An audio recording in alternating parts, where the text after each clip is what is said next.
CARs are controlled articular rotations, where we take each joint structure and move it into its fullest, safest range of motion without moving the rest of our body.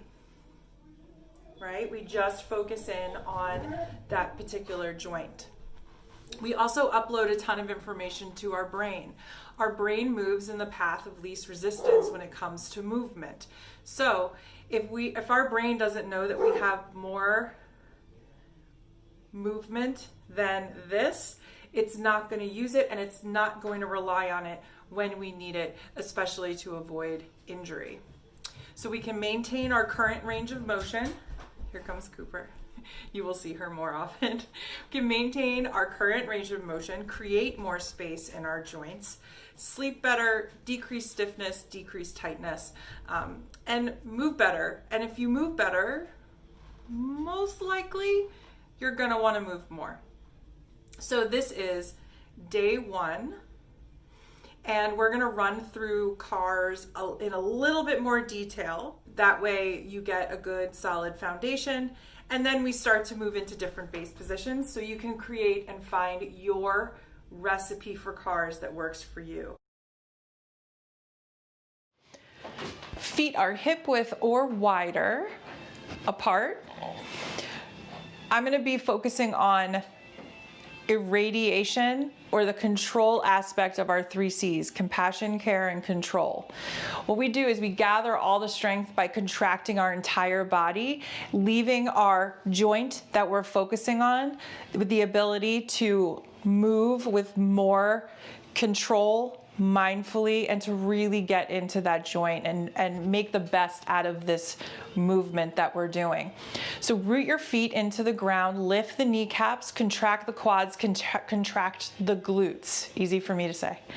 This gives you a nice stable base. Try your best to maintain that contraction in the lower body as we move up to contract through our upper body. You might find that you go in and out. That is fine. Compassion. Right? It takes some time to find that control and that ability to contract your whole body and just concentrate. Your brain's going to flip back and forth. Arms out to the side, contract, squeeze your fists. Let the contraction move all the way up your arm. Even feel the contraction in your shoulder and your back.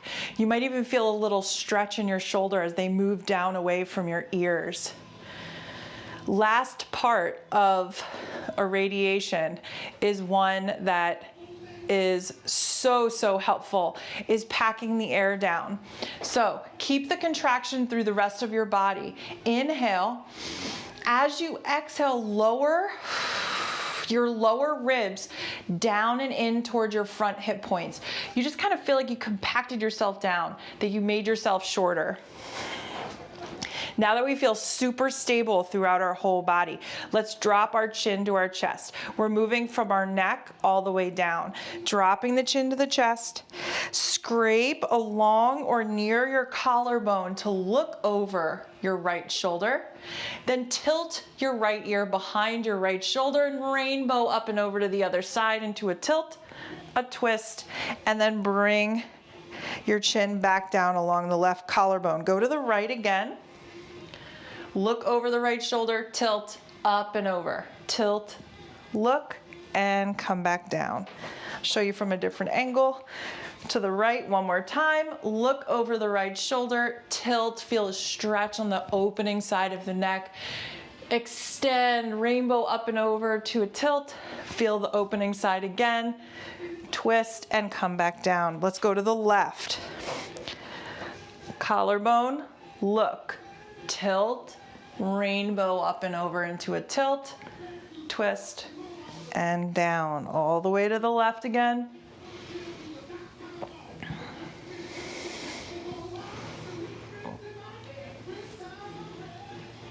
Awesome, and relax. Now let's take care of our thoracic spine, which is our mid to upper back. Same motion, we're gonna go forward like with the neck. Forward, twist, tilt, around. One of the many arm positions we're going to be exploring is the superhero arms. So to contract through your arms, just push your forearms together. Contract through your arms, contract through your legs, create organization and stabilization in your body. Inhale, pack the air down, lower ribs come towards the front hip points. Crunch forward, not from your hip, almost like you're on the floor doing an ab crunch. Twist like a cap to the right. Hips are still facing forward. Tilt, up and over. Tilt, twist, forward. Come to the right again into a twist. You're twisting like a cap over your body. A tilt and up and over. Twist and forward. Go to the right again. Tilt, up and over, tilt, twist, forward.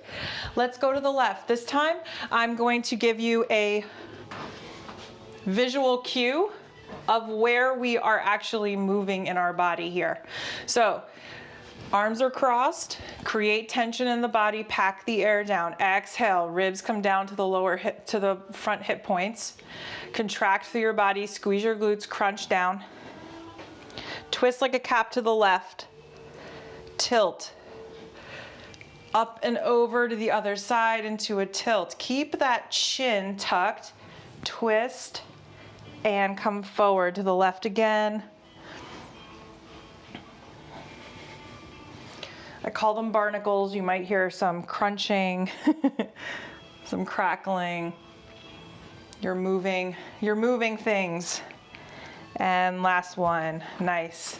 Now we're gonna do our shoulder blades. Bring your arms up. This is just one of the many positions we're gonna explore. Again, lift. The shoulder blades are our leader here. Lift the shoulder blades to the back of your head. Make your neck disappear. Now separate the shoulder blades away from the spine. Your arms are gonna follow the shoulder blades lead. Keep your arms like they're on a shelf. Bring them down the back. Still separated. Now give them a nice squeeze towards your spine. Keep them squeezed and come up your spine. Separate, bring forward and down. Back and squeeze, up and squeeze, forward and down. Try to keep your neck still. Sometimes we do this. So contracting through the body is going to allow compensation to be lessened. Switch directions. Squeeze on the up and bring it down, pushing your shoulder blades into your back pocket.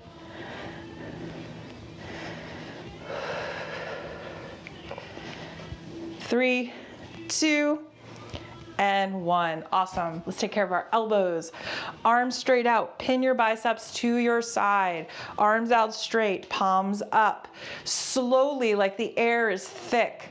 Bring your hands up to your shoulders. Turn them on the axis of your middle finger. We're moving our elbow here. Now push the air down. Flip, up, flip, down, flip, up. Pause here. We're gonna stir the pot in a different direction. Bring the top of your hand down towards the ground. Flip and up. The elbow joint, just like the tibia or the shin, is going to have, it has two bones. So you're gonna hear me say stir the pot, right?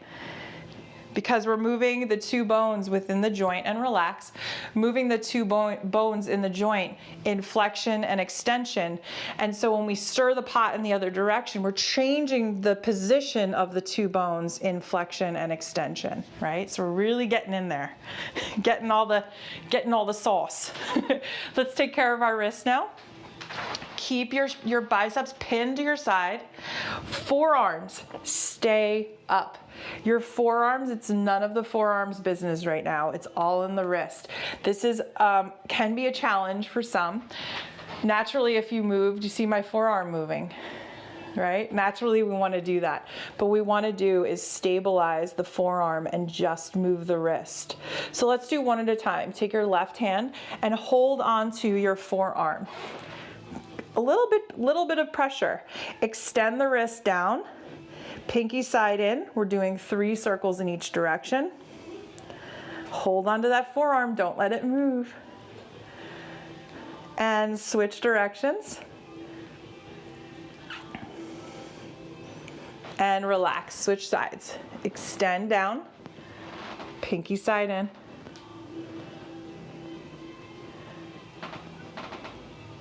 You want to move your forearm so bad, don't you? Switch directions.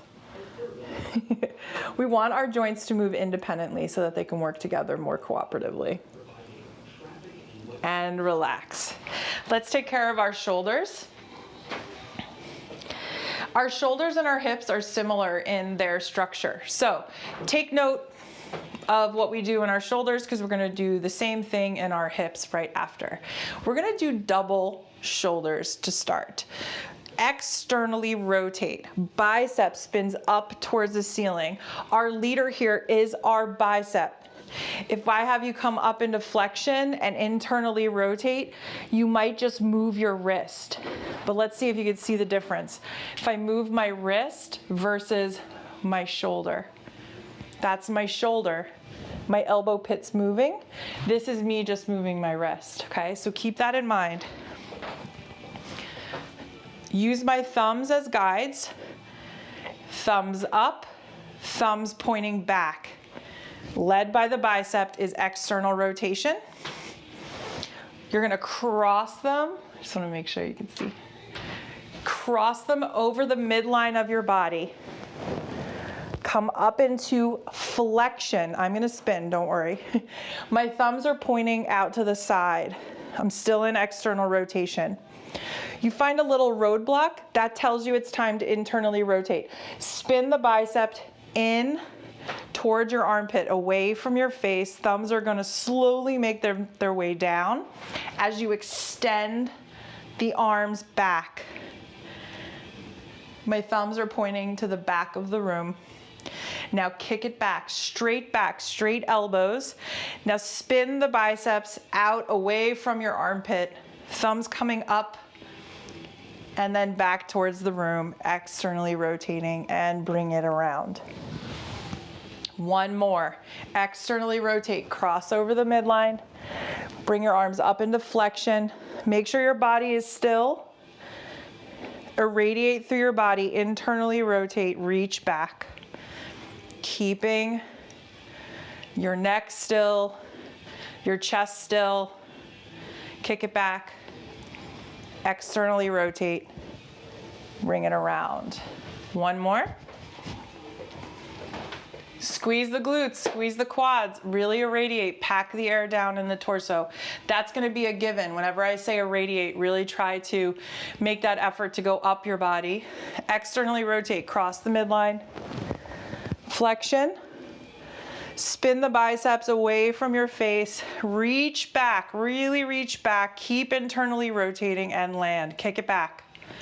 Peel the biceps up towards the ceiling and bring it around. Nice, let's do our hips. I'm gonna use the wall. You can use a chair. And for those with balance or you want to challenge your balance, you don't need to hold on to anything. But we are internally training. We're using our own bodies to control and strengthen and bring our bodies into their fullest range of motion. That's internal. Anytime you're holding onto a wall or using an external force, that is giving you proper feedback to better internally train. That will make more sense. I'm gonna hold onto the wall. I'm gonna spin as I usually do. We're gonna do 3 on each side. Knee, bend the right knee. Contract through those standing legs, squeeze the glutes, pack the air down. Inhale, exhale. Slowly bring the knee up as high as you can without hiking that hip up. Slowly externally rotate, spin the thigh out. Maintain that external rotation. Bring the leg out to the side. Abduct. No rocking and rolling here. Do your best. Compassion, right? Spin the thigh down and in. Bring it back and land. kick it back. We generally, as humans, don't have a lot of extension. That's extension is here. I can show you I have more extension by using my back, but we don't want to do that. Extend back. Now peel the knee away from the other knee. Come high and wide and bring it forward. Nice. Front view. Knee slowly comes up. Externally rotate. Abduct out to the side. Spin the thigh down towards the floor. Internally rotate. Back and land. Kick it back. Peel the knee away, high and wide, and bring it around. Last one. Knee comes up. External. Out to the side. Internally rotate back together. Kick it back. Peel the knee away, high and wide. Shake it out. Stand firmly through the right leg. Knee comes up. External. Out. Internal. Make note of any differences that you have in your left and the right side of your body. Kick it back. Peel the knee away. Compassion, not judgment. Compassion brings us forward. Judgment moves us back. My circle is not going to look like yours, and yours isn't going to look like mine. It's a celebration of your body here. Knee comes up. Externally rotate out. Internal back. Kick it back. Peel the knee away, high and wide, and land. Last one, knee up. This is flexion. Externally rotate, spin the thigh out. This is abduction. Internal, spin the thigh down and back. This is extension, kick back. Peel the knee away, high and wide. Beautiful. So we're gonna do our tibia. Let's see if I can get this in. Okay. The tibia is one of the most, is elusive the right word? You do not have to do this. I'm just showing you what your tibia is. So your tibia is your shin. It's similar to the elbow, right? So our knee not only flexes and extends, it also rotates, and it's right below. So if you feel right below your patella or your kneecap, you'll feel a little bone. Bring your heel, dig it into the floor, and start to try to move that bone. You see how my knee is not moving? It's just my shin. That's what we're gonna be moving right now. Okay, it took me a good amount of time to find my tibia, and I kept it up and I kept working at it. I'm able to jog now, pain-free for a good amount of time. All right, bend the right knee.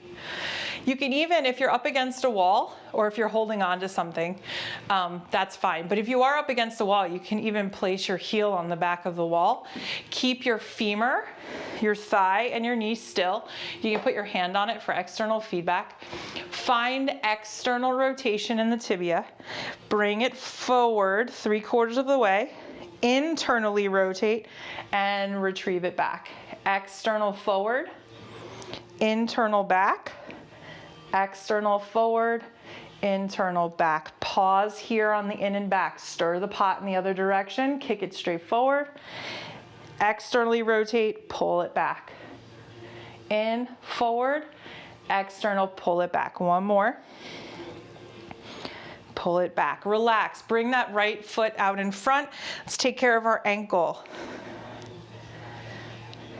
3 to 5 in each direction.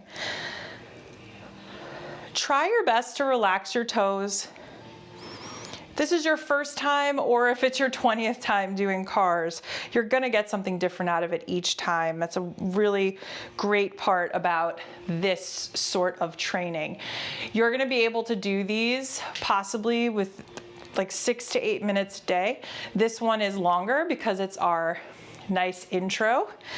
So find your external rotation in your left tibia.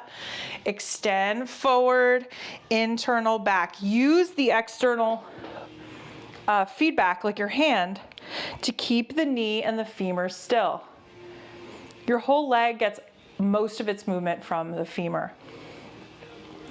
If the tibia, pause on the in and back, Now bring it forward, externally rotate, retrieve it back. Keep going, a few more. And relax. Start to roll your ankle with relaxed toes. Contract through that leg. If our tibia can't rotate, it's going to affect our knee, or it's going to affect our ankle or our hip. Some things can come from the hip and go down to the knee. It's never just the joint that hurts. So this is a wonderful assessing tool, so you can see where you're at for the day and be able to build on your own body, nice and safe, to do the activities that you love for as long as possible. Let's take care of our toes. Are you ready? My hands are going to be like little puppet string, like a marionette. Create the solid tripod of your foot on the floor. Underneath your big toe, underneath your little toe, and your heel, all making contact at all times throughout the toe cars. Lift all 10 toes up off the ground. Just tap your big toe down. Leave the 8 toes up. Nice and slow and controlled. Now lift all 10 toes up and just tap the 8 toes down. It's like you're giving a little wave and a thumbs up. Lift them all up, spread the toes wide, keep the tripod of the foot secure on the ground. Now, bring them all down onto the ground, nice and wide. Crunch the toes like you're trying to pull the floor into your arches. And relax. All 10 toes down, now just lift the big toe. All 10 toes down, lift the 8 toes up. Switch back to the big toe up. Switch back to the 8 toes up. Lift them all up, spread them super, super wide. Drop the pinky toe, second, third, fourth, and big toe. Piano key. All 10 toes up. Drop the pinky, second, third, fourth, big toe. One more. Awesome. So you are going to see this video total of 3 times, and I can't emphasize this enough. The goal is for you to figure out your recipe for cars so you can do it consistently and feel really, really great. So we're going to go through doing cars completely in a chair, doing cars standing, doing cars laying down, doing cars a combination, doing cars to do variables that make it a little bit harder. You want your body to be able to move in its fullest range of motion in many different situations.